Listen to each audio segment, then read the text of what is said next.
రాజధానిగా నోటిఫై చేయాల్సిన అవసరం ఎందుకు గుర్తిస్తూ ఉన్నారంటే, గత ప్రభుత్వం తెలుగుదేశం అధికారంలో ఉన్నప్పుడు అమరావతి రాజధానిగా చేస్తూ కొన్ని వేల ఎకరాలు తీసుకుని అభివృద్ధి చేస్తూ, అదేవిధంగా అసెంబ్లీ, హైకోర్టు, అదే మళ్ళా స్టాఫ్కి సంబంధించిన క్వార్టర్స్, ఎమ్మెల్యేకి, ఎంపీలు, మంత్రులకు సంబంధించిన క్వార్టర్స్, వీటన్నిటిని ఏర్పాటు చేయటం, వాటికి కన్స్ట్రక్షన్ కావాల్సిన ఏర్పాట్లు చేయటం, అదేవిధంగా ఇన్నర్ రోడ్లు, ఔటర్ రింగ్ రోడ్లు, వీటన్నింటికి మ్యాపింగు, అమరావతి ఆ చుట్టుపక్కలంతా కూడా అభివృద్ధి ఏ విధంగా కొనసాగాలనే కసరత్తు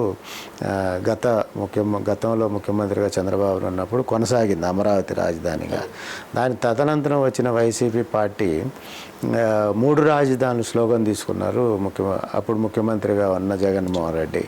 ఇప్పుడు కూడా మాట్లాడేటప్పుడు జగన్మోహన్ రెడ్డి అదే స్లోగన్ తోటి ముందుకు పోతున్న నేపథ్యం ఉంది. కానీ ఇప్పుడు ఏదైతే ఎన్డీఏ ప్రభుత్వం అమరావతి రాజధానిగా ఆంధ్రప్రదేశ్లో పనులు చేస్తూ ఉందో దానికి సంబంధించి మద్దతు తెలిపే పరిస్థితుల్లో వైసీపీ కానీ జగన్మోహన్ రెడ్డి కానీ లేరు.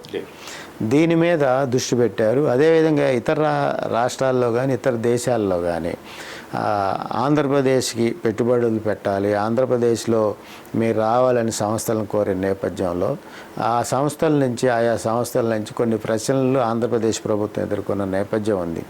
తిరిగి జగన్మోహన్ రెడ్డి ముఖ్యమంత్రి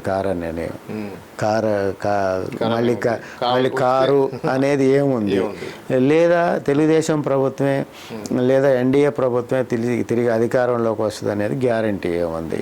ఈ రెండూ జరగనప్పుడు గతంలో ఏదైతే ఇప్పుడు పనులు చేసిన గత తెలుగుదేశం ప్రభుత్వంలో చేసిన కాంట్రాక్టర్లంతా కూడా నష్టపోయిన పరిస్థితి ఉంది.